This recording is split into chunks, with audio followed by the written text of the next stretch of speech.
Bonjour à toutes et à tous, c'est un plaisir de vous retrouver aujourd'hui. C'est Monsieur Simon, je suis en compagnie de Monsieur Debaille Bonjour à toutes et à tous. pour vous présenter le PDES. Alors le PDES, c'est un nouveau dispositif qui est obligatoire depuis cette année, le plan de déplacement établissement scolaire. Ce dispositif de déplacement domicile-collège concerne l'ensemble des acteurs de l'établissement, à savoir le personnel enseignant, le personnel administratif, le personnel de direction, les agents, le personnel de vie scolaire, bien entendu les élèves et leurs parents. Ensemble, nous allons découvrir les objectifs. L'objectif prioritaire du PDES, ça va être de développer l'écomobilité. L'écomobilité, qu'est-ce que c'est? C'est la mise en place et la gestion de modes de transport moins impactants pour l'environnement. Et dans l'écomobilité, Nous avons la mobilité dite douce, qui consiste à réduire les effets de la voiture individuelle sur l'environnement. Donc on a le covoiturage, Monsieur Simon. bien entendu, le covoiturage, même si cette année, en cette période de Covid, nous n'allons pas promouvoir le covoiturage, Et pour ceux qui ont les moyens, tous les appareils électriques. Donc la voiture électrique, la trottinette électrique ou le vélo électrique. Alors tout cela pour en venir aux effets de la voiture individuelle sur l'environnement. Il faut savoir que la voiture individuelle, selon le site YouMatter, qui est très engagé sur le développement durable, la voiture individuelle est responsable de 15% des émissions de CO2 de toute la France. Sachant que la voiture représente plus que l'aviation, les poids lourds et les transports maritimes réunis. mais le top du top, c'est l'écomobilité dite active, qui consiste cette fois-ci à ne plus consommer du tout d'énergie, à part l'énergie que vous allez brûler sous forme de kilocalories en vous déplaçant jusqu'au collège. À vélo, ou en trottinette classique, et bien entendu, en marchant. Et Monsieur Simon, vous me permettez une bonne transition, parce que le fait de venir par ses propres moyens physiques au collège, ça permet d'avoir une activité physique. Et le fait d'avoir une pratique régulière d'une activité physique, selon l'OMS, ça permet de nombreux bienfaits sur la santé. N'est-ce pas, mon cher Jamy? Bien entendu, monsieur Debaille. Donc ça permet de protéger contre la survenue des maladies cardiovasculaires, mais aussi ça protège contre la survenue de certains cancers, en particulier celui du sein chez la femme, celui de la prostate chez l'homme et du côlon chez les deux sexes. Non seulement ça permet cela, mais ça permet également de réduire le risque de diabète et le risque d'obésité. Ça améliore également la qualité du sommeil et ça lutte efficacement contre le stress, la dépression et l'anxiété.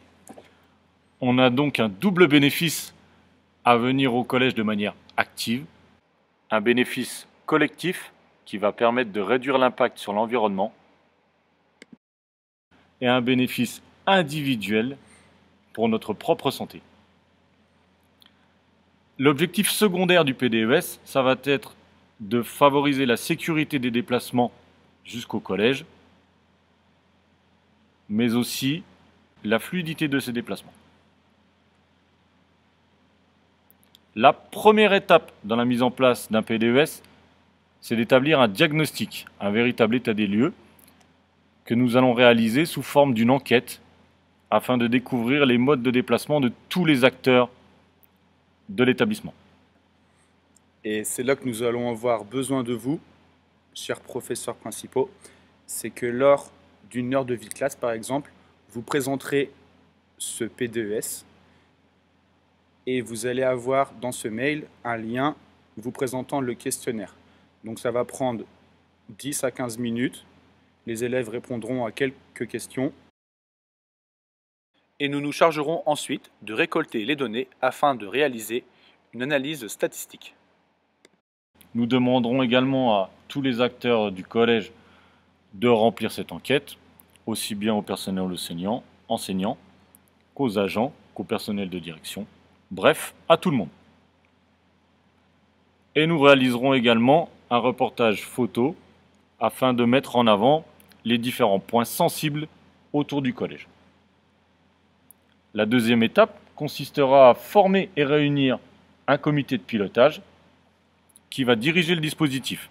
Ce comité de pilotage étant donné que le PDES concerne l'ensemble des acteurs du collège, nous aimerions que chaque corps soit représenté, sur la base, bien entendu, du volontariat. Ce comité de pilotage se réunira 2 à 3 fois dans l'année afin de mettre en place différentes actions. Et c'est là également que les professeurs principaux, vous allez avoir un rôle, notamment lors de l'heure de vie classe où vous allez faire l'enquête, c'est de demander à vos élèves s'il y a des volontaires qui veulent intégrer ce comité de pilotage. Et si jamais il y a des volontaires au sein de votre classe, nous vous demandons s'il vous plaît de nous les envoyer à M. Simon ou à moi-même. La troisième et dernière étape, ce sera de mettre en place des actions qui viseront à sensibiliser à l'écomobilité, à améliorer la sécurité des déplacements, par exemple des challenges d'écomobilité, des actions de sensibilisation, du prêt de matériel, comme du matériel d'éclairage pour vélo, la mise en place de dispositifs de sécurité aux alentours du collège. Et nous aimerions que ces actions incitent la communauté d'agglomération du Val de Sambre à créer des aménagements comme la création d'une piste cyclable amenant directement au collège. Mais Monsieur Simon, oui, monsieur il Debaille. y a déjà beaucoup d'élèves qui viennent à pied au collège. Bien sûr, mais vous savez, monsieur Debaille, l'objectif du PDES, c'est pas seulement de faire venir les élèves au collège, c'est de les éduquer à l'écomobilité afin qu'ils aient les bons outils pour faire les bons choix dans leur vie future. D'accord. Eh ben, c'est une belle visée éducative. Bien entendu. Voilà, merci de nous avoir écoutés. Nous espérons que notre présentation a été la plus claire possible. Si jamais vous avez des questions, n'hésitez pas à revenir vers nous. Et si bien sûr vous voulez mettre en place des actions, vous voulez participer au dispositif, vous savez également quand et où nous trouver, souvent au gymnase ou parfois en salle des professeurs. Nous vous souhaitons une bonne fin de journée et à la prochaine. Au revoir. Au revoir.